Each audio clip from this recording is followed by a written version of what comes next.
Let the team at Black Hills Information Security test your defenses. With over 10 years of experience in penetration testing, red teaming, and threat hunting, the testers at Black Hills will help you find the holes in your security before the bad guys do. The team at Black Hills cares about educating and sharing their knowledge by creating countless blogs, open source tools, and webcasts for you to learn more about the tradecraft of pen testing and red teaming. Visit securityweekly.com/BHIS to join their mailing list and view the latest blogs and webcasts from Black Hills Information Security.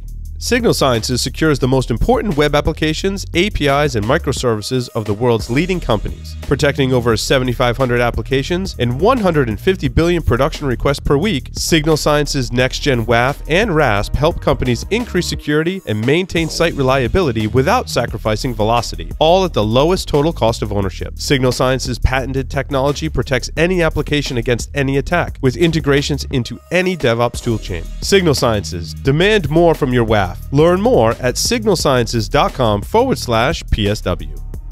Effectively securing your organization and its reputation requires a smarter approach. To maximize efficiency and minimize risk, security experts turn to LogRhythm, the only leading solution built solely for security teams by a security team committed to your success. With Next-Gen SIEM, user and entity behavior analytics, network traffic and behavior analysis, security automation and orchestration, and compliance, LogRhythm provides security made smarter.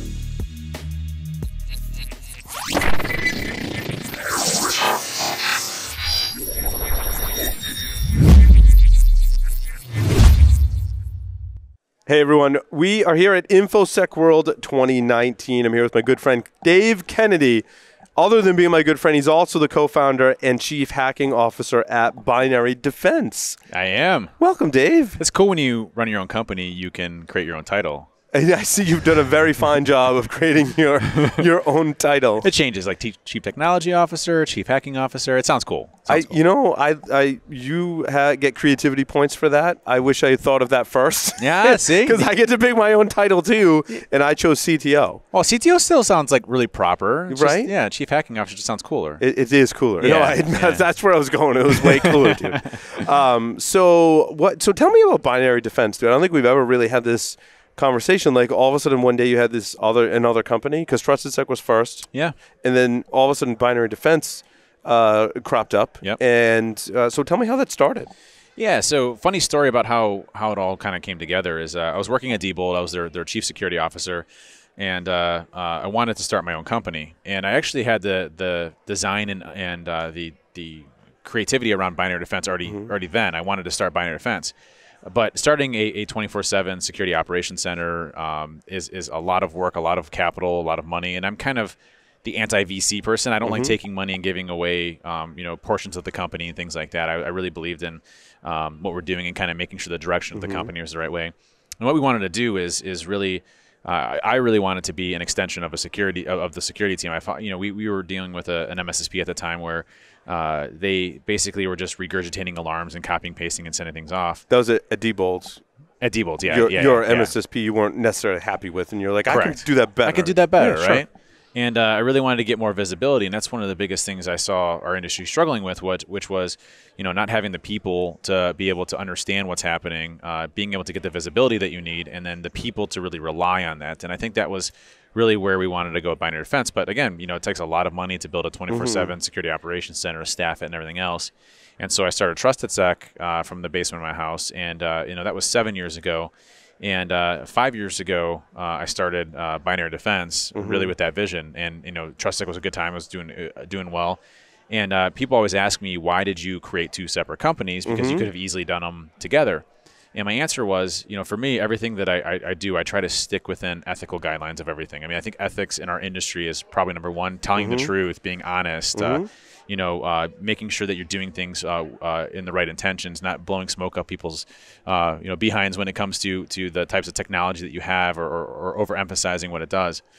And so I saw a big conflict between what TrustedSec did around the consulting stuff and binary defense around the monitoring. I didn't want the people that were doing the testing also the ones doing the monitoring giving heads up. So they are completely You're doing offensive separate. penetration testing with one company. You didn't want that company to also be responsible for the defense of those companies. And hey, by the way, heads up, we're doing a pen test for this company at XYZ at time, and we're going to look good. I don't want us to look good. I want us to get better. I want us to learn where we have gaps and improve on that. And that was really important to me when we started binary defense. And I started it with two other folks, a partner of mine, Mike Valentine, and another individual who I've been working with in trusted capacity for a number of years, Ryan Bernheimer, and just good friends and ones that, Mike is really good at running a company. I didn't want to run the company and run Trusted Sec at the same time. So Mike is our active CEO, and he does a phenomenal job running the business, but I get to focus on the cool stuff, the technology. The technology side of it. Now, at Trusted Sec, do you take on a different role? Or so I'm the CEO over at Trusted Sec. Yep. However, my leadership structure there is so good that I really am not in that capacity. I mean, I make big decisions and things like that, bonuses and raises and stuff like that. But for the most part, the companies are fully autonomous and running themselves. And great teams on both sides. And I think that was just a really. But I like strength. that you set forth the vision, though, to have each separate company with we can't have any ethical issues here, so you guys need to run separate. And I mean, it's baked into our DNA of our company. Like, you do not tell anybody. If you do, you're going to get written up or you possibly even terminated if something like that happens. We take it real seriously. So no heads up or anything like that. And separate infrastructure, separate everything, separate teams. There's the only blurred lines is myself and Ryan. And I don't even know what engagements are going on at a given time to be able to even do that. Trusted Sec folks don't even know who binary defense customers are. So they're very separate in every way to make sure that we have that independence between one another. That's good. I think a lot of people had those questions about you running two companies and how it came to be. And so what's the most challenging part? Binary defense for traditional purposes is an MSSP, correct? A little bit more than that. So we have what we call our SOC as a service. We have really three critical components of our business. We have our SOC as a service, so a 24/7 security operations center, and we'll integrate into the top 10 SIMs that are out there and things like that. We also, we won Alien Vault's Partner of the Year last year and all that good stuff. Nice. But one thing we also focus on is visibility is probably one of the biggest issues that most companies face. And so we also have our own product called Vision. It's the Vision platform. That is an endpoint detection and response tool that you can install, very easy to install, minimum interference or interruption to the services. Well, I remember when you were developing this, right? Yeah. So it goes in the endpoint. It basically gives you that visibility. It does, immediately. Right. So, the biggest thing, so think about it. You look at companies that struggle with just doing some of the basic detections around PowerShell exploitation or a lot of the living off the lands binaries and scripts, a lot of exploitation techniques that continuously change over time. What we do is we build all that. You could configure Windows to try and log all of that, except you would spend a lot of time researching and building up skills to do that. In interviewing people on our shows, the amount of knowledge you need to be able to do it natively in Windows is ridiculous. It's crazy. Right? Correct me if I'm wrong. I mean, you're actually in the space more than I am. Yeah, it's ridiculous, right? Well, think about it. I mean, you have to be able to. I mean, we do a lot of our detections are based on things like Markov chaining, parent-child process relationships. So why is Outlook.exe or WinWord.exe spawning child processes of command or PowerShell? Why are binaries communicating out to the internet when they haven't before in the past? Especially Windows applications that like Regis VR32, MSHDA. Why does it need connectivity to the internet? Yeah. Why is PowerShell acting unusual? And then bubbling those behaviors up to an analyst to be able to determine what's happening. And you get all those day one as soon as you install it. Right. And so there's really that's great. Yeah, I don't have to wait because, like I said, I don't have to worry about all that other stuff. I can drop the agent on, then I have a team that can help me behind you right away. Yeah. Right away. And we're a full managed detection and response. So you literally, we have customers. We had a customer that has 75,000 endpoints and installed Vision within 1 day and had full visibility into their environment, baseline their environment, and now we're monitoring them actively. The thing we stopped a major attack, a PowerShell exploitation attack, full memory resident, and able to respond back to him very quickly. Do you detect some of your other friends that are pen testers? Oh yeah, absolutely. In fact, Mike Saunders, he sent me an email. He's like, dude, I hate your product. He's like, it's such a pain in my butt. He's like, and he's actually got a testimonial on our site. That's the most resounding endorsement. Yeah, absolutely. John Strand said that the Vision's really the only ones that we see actually doing it right, and doing it this way. So, giving your peers to kind of when they run into it in the wild to be able to beat it up. And John actually found a cross-site scripting issue in my product. Well, that's great. Yeah, because they're reporting it to you. They're not keeping it to themselves and going, well, and every time we come up against this product, now I got my own day. We had to fix same day. Right. So we're reporting. That's good to hear. Those are the things that I think make a big difference with us is that you get our intellectual property around what the attacks are. As soon as something new comes out, it's already in vision. We're already looking for it. And there's 3 big components to what make it real that I think is important. You have, our detection, which we bubble things up to an analyst to be able to determine. And it's not the type of thing where like, oh, hey, we detect 100% based on known variations. We look for the behavior of something that's out there.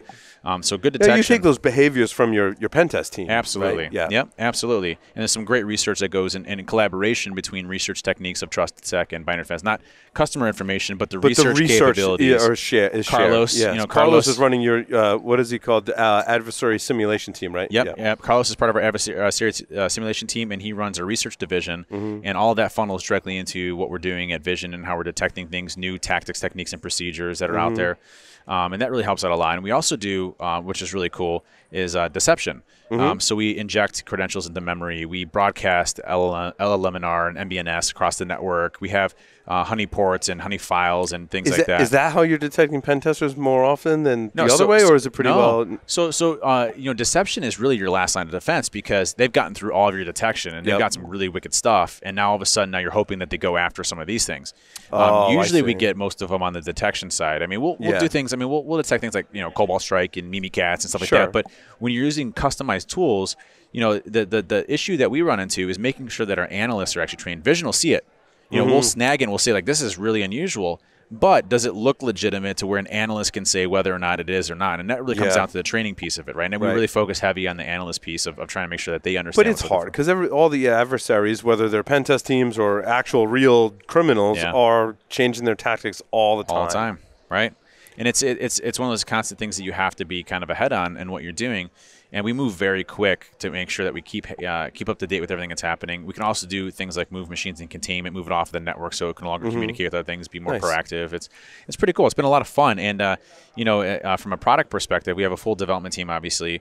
But I get to head that up. I'm helping with the direction and the guidance and everything that they're doing. It's so much fun. Like I go into work and I'm literally like in code and I'll write prototypes and it's horrible code. It's like terrible code, and my Python folks and my C folks and my assembly folks and my C# folks are all like, yeah, we're going to rewrite that completely, but thank you for the prototype. It looks good, But I think that's the right way because I do similar things, Dave. That's the right way because you can whiteboard out requirements as much as you want, but sometimes I have to just run through the cycle in my brain and show them the code and be like, yes, this is very crappy code. I write the same similar crappy code, but I have to see, and they have to ask questions like, why did you do it this way? Oh, that's because of X, Y, Z. When they see the code and hear your explanation, I feel like it clicks with them. I completely agree. Okay. I wholeheartedly agree. When I write prototypes, we'll have a meeting and be like, hey, this is what I'm looking at getting out of this new detection or this new feature or something like that. And they'll be like, okay, they think they understand it. And then I'll write a prototype like, oh, this is completely different than what I thought. I'm like, but in my brain, this is how I think about it. And this is how I wanted to do it. And they're like, oh, it makes perfect sense now. It helps shave a lot of that time off. That's awesome. What I like to hear you say, Dave, is in some of the complaints I hear about MSSPs is they have a pen test or have an attack, and they're like, my MSSP never detected it. Yeah. Now, your first-hand testimonials from friends of ours, yourselves, and others are saying, yes, you're actually detecting people.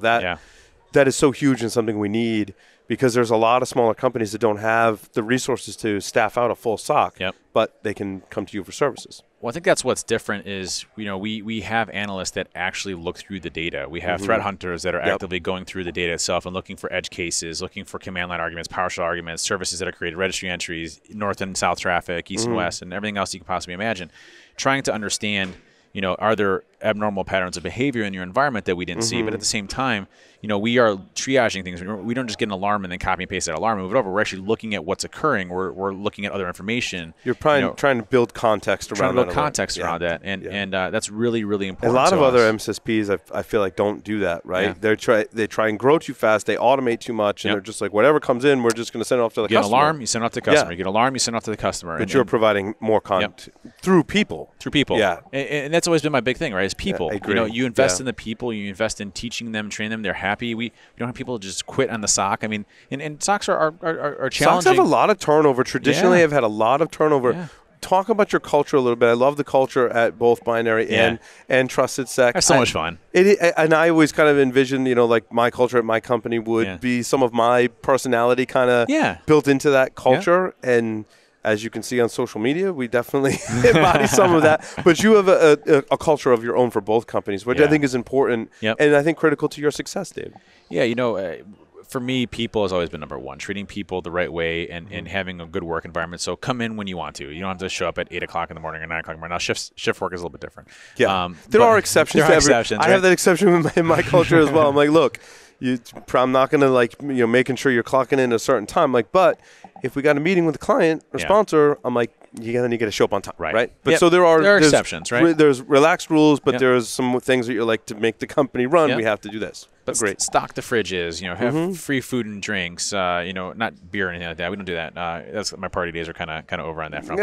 But have a fun work environment where we're constantly joking around, having a good time, where culture isn't toxic, where everybody works for one common goal. I mean, I have scooters around that we're driving around the place. It's just it's one of those things where it's a place where we're all friends working together for one common goal. We all believe in the company, and they I think folks believe in me that work there, that I'm going to navigate them in the right direction, or at least try to.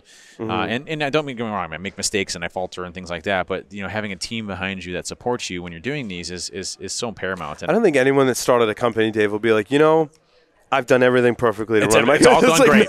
No problems at all. Like, we got to make payroll in 2 days. So what are we selling off now to get this, right? But you answered that question so honestly, though, because I know as well, it's a bumpy road sometimes. And I think it's a culture that helps you get through, whatever the challenges are, right? Yeah, and I think the people that we've been able to attract and get in the industry has just been absolutely, on both sides, on Trusted Sec and Binary Defense, it's just been phenomenal. I mean, just good folks that want to do the right thing and want to make the industry better and do it not just because it's a job, but because it's the right thing to do to make the world a better place. And that's when I always say when I leave the earth, I want to make it a little bit better. And there's a Doctor Who quote that I love. It's part of my mantra in life, which is, Doctor Who's talking to somebody and he's saying, well, listen, we're all stories in the end, i.e. we're going to die someday. And even Doctor Who, who's essentially an immortal, is going to die someday.